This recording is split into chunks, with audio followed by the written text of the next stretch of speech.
Bueno, la Iglesia Católica fue, en sentido general, opuesta y adversa a la causa de la independencia de Cuba. Durante todo el siglo XIX, el siglo en que comienzan las gestas independentistas cubanas, la Iglesia junto con la esclavitud constituyeron los principales pilares del sostenimiento del régimen colonial español en Cuba. Los cubanos recuerdan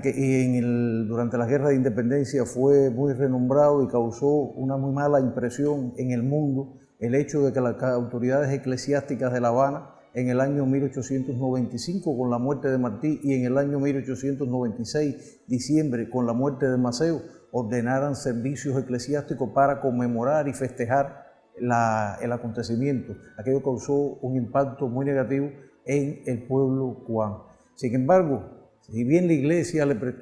oficialmente, la Iglesia española, le prestó todo ese apoyo al ejército español con servicios de misa, con un servicio de un clero, de un servicio eclesiástico en la propia tropa española durante toda la guerra, servicios de atención a hospitales, servicios de atención a los soldados españoles a lo largo de toda la isla, el clero criollo tuvo otra actuación. Y cuando estudiamos la historia de la independencia de Cuba, bien se aviene la frase de Martí cuando dijo que las ideas de la independencia entraron a América bajo la sotana de los curas americanos, porque así también llegaron las ideas de la independencia a Cuba, desde un Félix Varela que nos enseñó a pensar, que nos enseñó a hablar de independencia, hasta mucho antes de Varela, porque en los dos primeros momentos de las conspiraciones independentistas que se gestaron en Cuba con la ayuda de los mexicanos, con la conspiración de la Gran Legión del Águila Negra y las conspiraciones que se hicieron con Venezuela, con la Legión de los Soles y Rayos de Bolívar, ambas asociaciones masónicas, en las dos había presencia de sacerdotes. En la conspiración del Águila Negra, el presbítero Simón Chávez, que fue expulsado de Cuba. En México fue deportado a Yucatán por sus ideas independentistas y porque estuvo inmerso en la conspiración junto con las autoridades mexicanas. En la conspiración de los Soles y Rayos de Bolívar hubo 3 sacerdotes cubanos. En la conspiración de la Gran Cadena Triangular hubo 3 sacerdotes cubanos. En la conspiración de Ramón Pintó hubo sacerdotes cubanos. Y todos estos sacerdotes apoyando la causa de la independencia de Cuba cuando todavía no había comenzado la guerra en nuestro país. Comenzada la guerra, empiezan entonces gestos que son muy claros desde los primeros momentos. Céspedes entra a Bayamo, y cuando Céspedes entra a Bayamo, el padre Batista recibe, bendice la bandera cubana y bajo palio le rinde honores a Carlos Manuel de Céspedes en la catedral. No por gusto, el padre de la patria ordena que las tropas, por un decreto, que las tropas cubanas debían participar en la ceremonia de bendición de la bandera cubana y participar todos los fines de semana en misa. Y no por gusto, uno de los primeros actos patrióticos victoriosos del Ejército Libertador es la toma del Santuario del Cobre por el entonces brigadier del Ejército Libertador Félix Figueredo Socarrá, y a principios de enero de 1869 el padre de la patria está presente en el Santuario del Cobre. Pero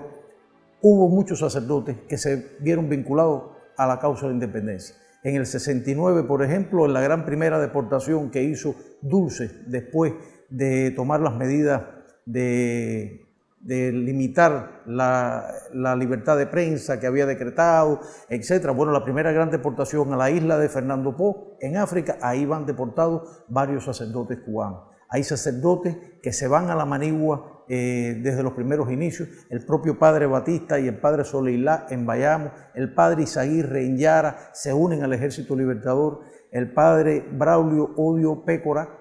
participa durante toda la guerra de los 10 años dentro de la fila del Ejército Libertador. Vicente García le llamaba el capellán de los libertadores, y este hombre está todo el tiempo que dura la guerra de los 10 años combatiendo dentro de la fila cubana. Hay otro grupo de sacerdotes que vagaban por los campos de Cuba con los campesinos, con las mujeres, con los niños que no se querían someter al dominio del poder colonial, y eso le da una dimensión diferente a la causa de la independencia y al apoyo de este clero identificado con la nación que está naciendo. El padre Francisco Esquembre, Cienfueguero, por ejemplo, en el año 1869, por bendecir la bandera cubana, fue condenado a la pena de muerte por fusilamiento. Lo deportan de Cienfuegos, va a La Habana, en La Habana lo nombran presbítero del poblado de Quebracha, y de Quebracha, para tratar de alejarlo de la furia de los voluntarios, lo reclaman las autoridades de Cienfuegos, y cuando regresa a Cienfuegos, juicio sumario,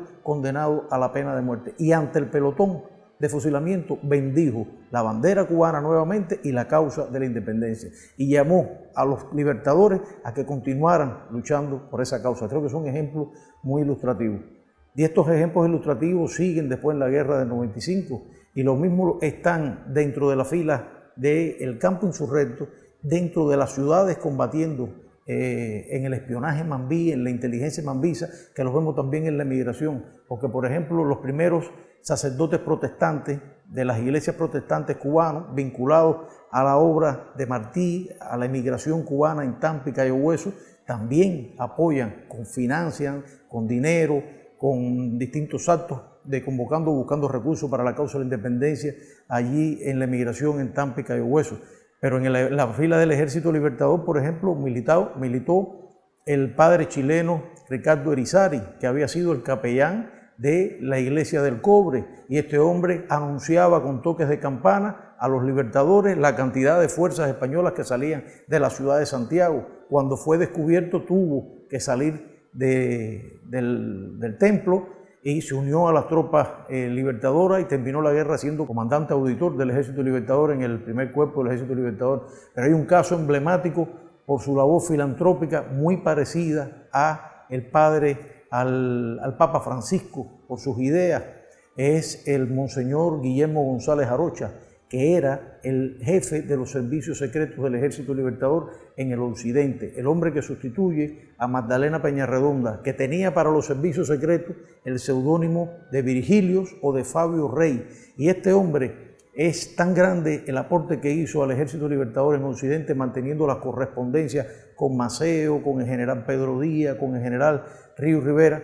que su ayudante, el hombre que llevaba la correspondencia, es detectado y hecho prisionero por los españoles, y tiene la dolorosa misión de llevar a su ayudante, conducir a su ayudante ante el pelotón de fusilamiento, para darle las últimas palabras de bendición a este ayudante, porque lo condenaron a la pena de muerte, y el ayudante se mantuvo firme, no denunció al padre Arocha, y eso al padre Arocha le dolió mucho. Pero fue un hombre consecuente con la independencia de Cuba, que al terminar la guerra creó hospitales para veteranos del Ejército Libertador, creó hospitales en Artemisa para niños con problemas mentales, con problemas físicos, y se convirtió en gran benefactor del pueblo artemiseño. O sea que hay un grupo importante de sacerdotes que sintieron a Cuba, llevaron a la patria en la sangre y por ella dieron su vida.